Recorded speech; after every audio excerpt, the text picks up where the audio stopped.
আমি Arun Ghosh, master resource person, certified by NIRDPR, government of India.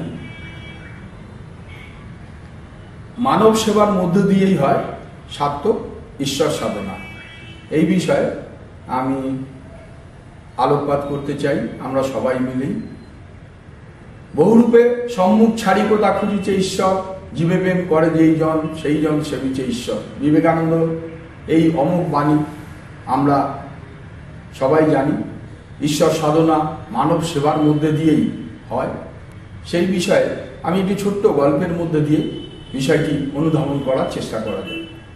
একজন মাস্টারমশাই, তিনি খুব ভালো ছিলেন, মানব সম্পদের উন্নয়ন করেছেন, মানবের সেবা করেছেন, মারা গেছেন। মৃত্যুর পর কি হয় আমরা জানি না, কিন্তু গল্পে আমরা জানতে পারি যে উপরে নাকি একজন বসে আছেন চিত্রগুপ্ত, তিনি সব দেখতে পান, মর্তের আমরা কে কি করছি না করছি সব কিছুই। তা মাস্টারমশাইয়ের মৃত্যুর পর সেই চিত্রগুপ্তর কাছে গেছেন। চিত্রগুপ্ত তাকে জিজ্ঞাসা করলেন, কোথায় যাবে? স্বর্গে যাবে না নরকে যাবে? আমরা কি বলবো? আমরা সবাই বলবো স্বর্গে যাব। আমরা একটা সুন্দর জীবন চাই। আমরা মানব সেবার মধ্যে দিয়ে, মানব সম্পদের উন্নয়নের মধ্যে দিয়ে ঈশ্বরের সাধনা করে, ঈশ্বরের নাম করে সার্থকভাবে জীবন কাটাতে চাই। সেরকম একটা স্বর্গরূপী সাম্রাজ্যই আমরা চাই। তা মাস্টারমশাইও বললেন স্বর্গে যাব। চিত্রগুপ্ত বলল, স্বর্গে যে যাবে তার কারণ কি? মাস্টারমশাই বললেন, আমি খুব ভালো মানুষ ছিলাম, মানব সেবা করেছি, মানব সম্পদের উন্নয়ন করেছি, তার মধ্যে দিয়ে আমি ঈশ্বরের সাধনা করেছি, আমি স্বর্গেই যাব। চিত্রগুপ্ত বলল, তোমরা তো সবাই নিজেকে ভালো বলো, কিন্তু আমার কাছে সব তথ্য নথি আছে, তোমরা কে কি করে বেড়াও, দাঁড়াও আমি দেখে নিই তুমি কেমন মানুষ ছিলে। তা চিত্রগুপ্ত দেখে নিলেন। দেখে নিয়ে বললেন, না তুমি ঠিকই বলেছ, তুমি ভালো মানুষই ছিলে, কিন্তু তোমার জীবনযাপনের মধ্যে দুটো একটা ত্রুটি ছিল, যে ত্রুটির জন্য তোমাকে একদিন নরকবাস করতে হবে, তারপর তুমি স্বর্গে যেতে পারবে। জোয়াকদা, চিত্রগুপ্তের অর্ডারটাই হচ্ছে আদেশ, নির্দেশ, আমাদের সবাইকেই মানতে হয়। মাস্টারমশাইও সেই আদেশ মেনে নরকের দিকে গেলেন। নরকে একজন দারোয়ান ছিলেন। দারোয়ান তাকে খুব ভালো করে চেক করছেন। চেক করতে গিয়ে তার গায়ে হাত বুলিয়ে দিলেন। এই গায়ে হাত বুলিয়ে দেওয়াতে এই যে হাত, এই হাত দুটো দিয়েই আমরা মানব সেবা করি, ঈশ্বর সাধনা করি, ঈশ্বরের সেবা করি। সেই হাত দুটো হয়ে গেল একদম সোজা, স্ট্রেট। তা বললো, এই যে স্বর্গ এবং নরকে এই নিয়মটাই এরকম, হাত কি থাকবে? সোজা থাকবে। তা গেল নরকে ঘোরার পর, সারাদিন ঘোরার পর একটা বড় হলঘর, আমাদের মধ্যে এরকম একটা হলঘর দিয়ে ঢং ঢং করে ঘন্টা বাজছে। নরকে সব মানুষ দৌড়া দৌড়ি করে সেই ঘরটার দিকে যাচ্ছে। মাস্টারমশাই গেলেন। মাস্টারমশাই গিয়ে দেখলেন যে এই ঘরের মধ্যে লম্বা লম্বা সব টেবিল, সেই লম্বা লম্বা টেবিলে সুন্দর সুন্দর যে যে খাবার ভালোবাসে সব খাবার ওখানে সাজানো রয়েছে। সবাই সেই খাবার খেতে যাচ্ছে, কিন্তু হাত তো সোজা, খাবার কিন্তু আমাদের মুখে উঠছে না। খাবার যদি আমরা খেতে না পারি তাহলে আমাদের একটা তীব্র রাগ হয়। কেউ খাবার উল্টে ফেলে দিচ্ছে, কেউ মুখ দিয়ে খাবার চাটছে। মাস্টারমশাই বলল, কি নরক যন্ত্রণা, অল্প স্বল্প পাপ করেছিলাম তাই একদিন এই নরক যন্ত্রণা।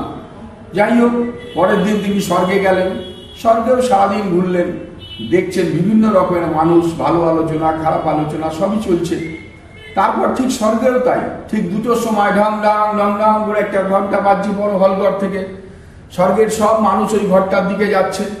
মাস্টারমশাইও গেলেন। মাস্টারমশাই দরজার সামনে অবাক নয়নে এই ঘরটার দিকে তাকিয়ে আছেন। কি দেখে বলতে পারবেন? নরকে যে ঘটনা ঘটেছিল সেই ঘটনা কি ঘটছিল ওখানে? ওখানেও তো সবার হাত সোজা ছিল। মাস্টারমশাই অবাক নয়নে দেখছেন যে যে যেটা খেতে ভালোবাসে তার সামনে দাঁড়াচ্ছে, তার বিপরীতের মানুষটি সেই খাবার তুলে তাকে খাইয়ে দিচ্ছে। আমরা যদি কাউকে না খাইয়ে দিই, আমাদেরও কেউ খেতে দেবে না। এটাই ঈশ্বর সাধনা, অর্থাৎ মানব সেবার মধ্যে দিয়েই আমরা ঈশ্বরের রূপ পাই, ঈশ্বরের সাধনা করতে পাই। স্বর্গ ঈশ্বর সাধনার দ্বারা, মানুষের সেবার দ্বারাই তৈরি হয়। সেখানে কিন্তু যে যেটা খেতে ভালোবাসে সে সেটা তুলে দিচ্ছে তাকে। অর্থাৎ সবাইকে যদি আমরা ভাবি, আমাদের হাত কিন্তু সোজা, এই হাত দিয়েই আমরা মানব সেবা করি, কিন্তু সেই মানব সেবাটা একটা মানুষের মুখে অন্ন উঠিয়ে দিলে আমাদের সার্থক ঈশ্বর সাধনা হয়। মা সারদা দেবী বলেছেন, তুমি সবসময় অন্যের কল্যাণ সাধনা করো, দেখবে ঈশ্বর তোমার কল্যাণ করছেন। আমরা যদি এইভাবে সবাই যদি মনে করি আমাদের হাত সোজা, সবাই যদি সবাইকে খাইয়ে দিতে পারি, তাহলেই কিন্তু ঈশ্বর সাধনা আমরা করতে পারবো এবং একটা সুন্দর মানব শৃঙ্খল, একটা সুন্দর পৃথিবী, স্বর্গের মতো একটা পৃথিবী আমরা তৈরি করতে পারবো। The poor human body is the temple of living god.